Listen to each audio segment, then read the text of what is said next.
Hello everyone, RV lab থেকে রিজওয়ান বলছি। এই এপিসোডে আমরা দেখব কিভাবে মাই ফার্স্ট এক্সারসাইজ এই লাইব্রেরিতে অটোমেটিক্যালি ব্রাউজার থেকে রেফারেন্সকে ইনসার্ট করতে হয়। পূর্বের এপিসোডে আমরা দেখেছিলাম একটি রেফারেন্সকে কিভাবে ম্যানুয়ালি ইনসার্ট করা যায়। এক্ষেত্রে আমি সরাসরি ব্রাউজারে চলে গেলাম, একটি নতুন ট্যাব ওপেন করে পাবমেড সার্চ ইঞ্জিনে চলে যাই। উদাহরণস্বরূপ আমি এখানে অস্টিওআর্থ্রাইটিস লিখি। সো এখানে নিওস্টিওআর্থ্রাইটিস এসছে, এটিতে ক্লিক করে সার্চ করি। অনেকগুলো আর্টিকেল দেখাচ্ছে।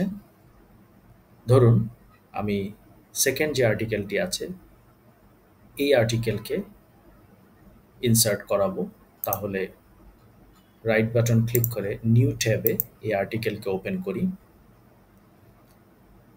দেখুন ডান দিকে ওপেন অ্যাক্সেস ফুল টেক্সট আছে। সো আমি ফুল টেক্সটে চলে যাই।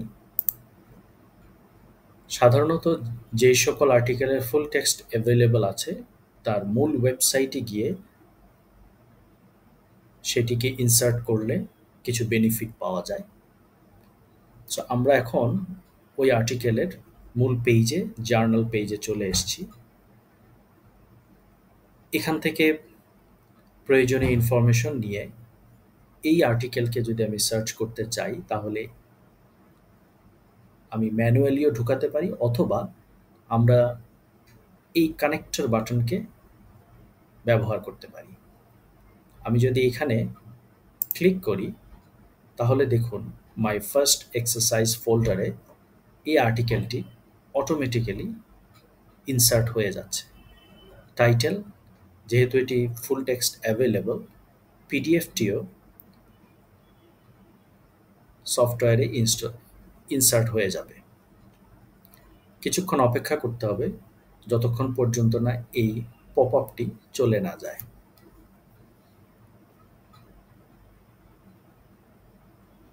সো এটি ইনসার্ট হয়ে গেছে। এখন যদি আমরা জটেরোতে যাই, দেখুন মাই ফার্স্ট এক্সারসাইজে আমরা প্রথমটি ম্যানুয়ালি ঢুকিয়েছিলাম, আর এটি হচ্ছে আমরা ক্রোম ব্রাউজারের সেই এক্সটেনশন বাটন ক্লিক করা মাত্রই সে অটোমেটিক্যালি সমস্ত ইনফরমেশন নিয়ে নিয়েছে।